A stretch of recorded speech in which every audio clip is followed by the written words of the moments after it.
ଦଶ ଅଧ୍ୟାୟ ଅବଶିଷ୍ଟାଂଶ। ସୁତ ଉବାଚ ଧର୍ମନନ୍ଦନ ବାକ୍ୟ ଶୁଣି ସାରଥି ନ କହଇ ବାଣୀ ନ ଦେଖି ଧୃତରାଷ୍ଟ୍ର ପାଶେ ଅତି ପୀଡ଼ିତ ସ୍ନେହ ବସେ ବିରହ ଦୁଃଖରେ ବିକଳ ନୟନୁ ବହେ ଅଶ୍ରୁ ଜଳ ପୁଣି ସେ ମନେ ଧୈର୍ଯ୍ୟ ଧରି ହସ୍ତେ ପୋଛିଲା ନେତୃବାରି ଧୃତରାଷ୍ଟ୍ରର ଗୃହ ତ୍ୟାଗ କହଇ ଯୁଧିଷ୍ଠିର ଆଗ। ସଞ୍ଜୟ ଉବାଚ ଶୁଣ ହୋ ନୃପ ଚୂଡ଼ାମଣି ତୋହର ପ୍ରିୟର ଜନନୀ ରଜନୀ କାଳେ ଗଲେ କାହିଁ ସର୍ବଥା ନ ଜାଣଇ ମୁହିଁ ମୋର ଜୀବନ ଦୁଃଖ ଭରେ ବୁଡ଼ିଲା ଦୁର୍ଗମ ସାଗରେ ଏମନ୍ତେ କହୁଁ ମନ ଖେଦ ଗଗନେ ଶୁଭେ ବୀଣାନାଦ ଶୁଣି ଚାହିଁଲେ ଅନ୍ତରିକ୍ଷେ ନାରଦ ଦିଶିଲେ ପ୍ରତ୍ୟକ୍ଷେ ତୁମ୍ବରୁ ଅଛି ତାଙ୍କ ସଙ୍ଗେ ବୀଣା ବିନୋଦ ନା ବାଦ୍ୟ ରଙ୍ଗେ ନାଦେ ଗୋବିନ୍ଦ ଗୁଣ ଗାଇ ପୁଲକର ମୋ ପନ୍ତି ବହି ଆନନ୍ଦେ ଅଶ୍ରୁ ଜଳ ପୁରେ ମିଳିଲେ ରାଜାର ଛାମୁରେ ଦେଖି ସାନନ୍ଦ ନୃପମଣି ଅନୁଜ ସଙ୍ଗେ ପାଦେ ନମି ମୁନିଙ୍କି ଆସନେ ବସାଇ ବେନି ଚରଣ କରେ ଧୋଇ ଚରଣ ପୂଜି ବିଧି ମତେ କହନ୍ତି ନାରଦ ଅଗ୍ରତେ ଯୁଧିଷ୍ଠିର ଉବାଚ ଭୋ ବ୍ରହ୍ମା ସୁତ ଶୁଣ ଭଲେ ମୋ ତାତ ମାତ କେଣେ ଗଲେ ମୋର କରମ ଦୁଃଖ ପୁଣ ଭୋ ମୁନି ତୁମ୍ଭେ ଭଲେ ଜାଣ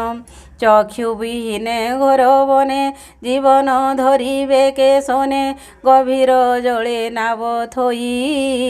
ନାବିକ ଯେ ସନେ ପଳାଇ ତେମନ୍ତେ କରିଗଲେ ମୋତେ ଅଧିକ କହିବି ମୁଁ କେତେ ହଇଣ ଏବେ କର୍ଣ୍ଣଧାର ଦୁଃଖ ସାଗରୁ କର ପାର ହଇଣ ଏବେ କର୍ଣ୍ଣଧାର ଦୁଃଖ ସାଗରୁ କର ପାର। ନାରଦ ଉବାଚ ଭୋ ନୃପ ଶୋକ ତୁ ନ କର ଈଶ୍ୱର ବସ ଏ ସଂସାର ପ୍ରାଣୀ ଭିଆଇ ମାୟା ଯୋଗେ ଖେଳଇ ସଂଯୋଗ ବିଯୋଗେ ଗୋରୁ ନାସିକା ଯେହ୍ନେ ବିନ୍ଧି ଆକର୍ଷି ଚର୍ମ ରଜ୍ଜୁ ବାନ୍ଧି ସେ ପ୍ରାଣୀ ଯେହ୍ନେ ଭାଗ ବହେ ଅନ୍ତରେ ଦୁଃଖ ଖେଦ ସହେ କ୍ରୀଡ଼ା କନ୍ଦୁକ କ୍ରୀଡ଼ା ରଙ୍ଗେ ଭ୍ରମଇ ସଂଯୋଗେ ବିଯୋଗେ ଯେ ଦାନ ପଡ଼ଇ ଯେ ମନ୍ତେ କନ୍ଦୁକ ଚଳେ ସେହି ମତେ ଈଶ୍ୱର ଇଚ୍ଛାରୁ ସଂସାର ଏ ଗୁରୁ ଦୀକ୍ଷା ପଥ ସାର ତୁ ରାଜା ତୋତେ ନ ଜାଣୁ ସଂସାର ସତ୍ୟ ପ୍ରାୟ ମଣୁ ସତ୍ୟ ବା ମିଥ୍ୟା ବେନି ପଥେ ଶୋକ ନ କରି ପାରୁଚିତେ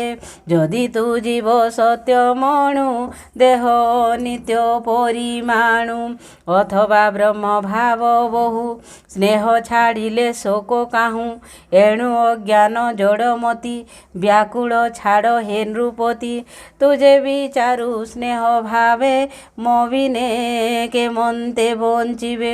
ତୁଜେ ବିଚାରୁ ସ୍ନେହ ଭାବେ ମୋ ବିନେ କେମନ୍ତେ ବଞ୍ଚିବେ ଏ ଦେହ ପଞ୍ଚଭୂତେ ଯୋଡ଼ି ଅବିଦ୍ୟା କାଳ କର୍ମେ ପଡ଼ି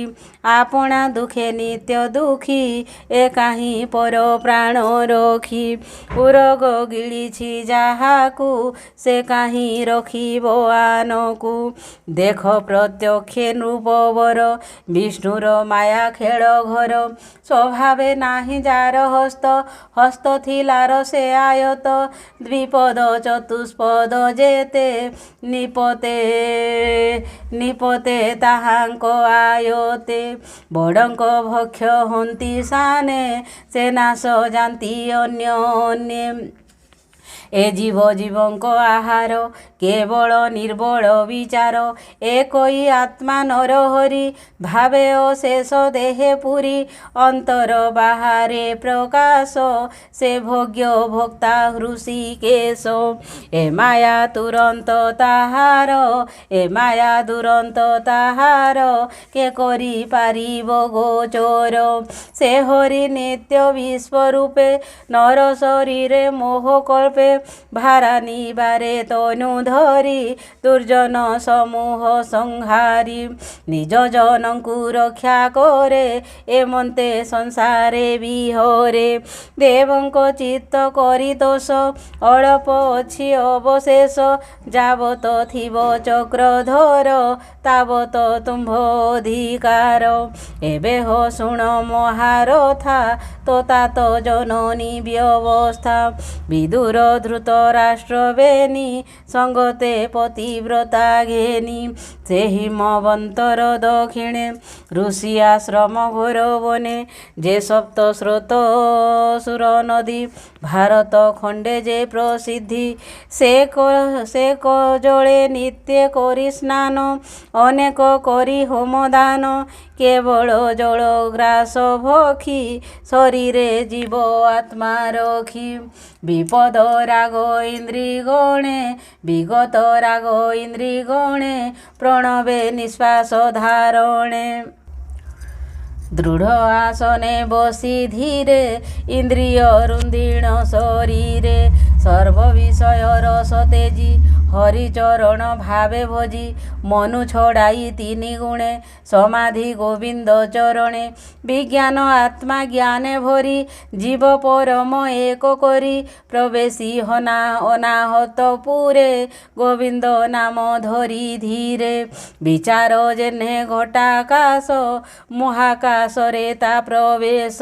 ତ୍ରିଗୁଣ ମାୟା ନାଶ କରି ବସଇ ଇନ୍ଦ୍ରିୟ ସଂହରି ସର୍ବ ବିଷୟ ଯୋଗ ବଳେ ନିବାରି ଆସନ ନିଶ୍ଚଳେ ନିଶ୍ଚଳ ସ୍ଥାଣୁ ପ୍ରାୟ ଲକ୍ଷୀ କେ ଅବା ତାରେ ବିଘ୍ନ ଇଛି আজ হুঁ ৫ দিন অন্তে প্রাণ ছাড়িবে যোগ পথে রজনী কালে বৃক্ষ মূলে যোগাগ্নি বলে পন্নশালে দহন হইব শরীর তা পত্নী থিব যে বাহার তক্ষণে স্বামী ধরি কোলে দগধ হইব নলে তা দেখি বিদুর শরীর হরস শোকরে কাতর হৃদে সুমরি নরহরি বেগে সে বনু অপসরি তীর্থ সেবনে আগমন করিব শুণ হে রাজন এমন্তে রাজা আগে কহি তুম্বরু তুলে বীণা বাই আকাশ মার্গে গলে মুনি ধর্মনন্দন তাহা শুনি তত্ত্ববচন হৃদে ধরি সর্ব সংশয় দূর করি রাজ্য পালনে দৃঢ় চিত্ত কহই দাস জগন্নাথ সর্ব সংশয় দূর করি রাজ্য পালনে দৃঢ় সর্ব সংশয় দূর করি রাজ্য পালনে দৃঢ় চিত্ত কহই দাস জগন্নাথ কহই দাস জগন্নাথ কহই দাস জগন্নাথ সীতারাম সীতারাম সীতারাম রাধে শ্যাম রাধে শ্যাম রাধে শ্যাম সীতারাম সীতারাম সীতারাম राधे श्याम राधे श्याम राधे श्याम। बोलिए श्री वृंदावन बिहारी लाल की जय, श्री भगवत स्वामी की जय। इति श्रीमद्भागवते महापुराणे पारमहंस्या संहितायां प्रथम स्कंधे नैमिषोपाख्याने नारद युधिष्ठिर संवाद नाम त्रयोदश अध्याय। भीमस्यापि रणे भंग मुनेरपि मतिभ्रमः यदि शुद्धम अशुद्धम वा मम दोष न विद्यते हरिं तत्सत् हरिं तत्सत् हरिं तत्सत्। ओं श्री विष्णु अर्पणमस्तु। ओं श्री विष्णु अर्पणमस्तु। श्री विष्णु अर्पणमस्तु।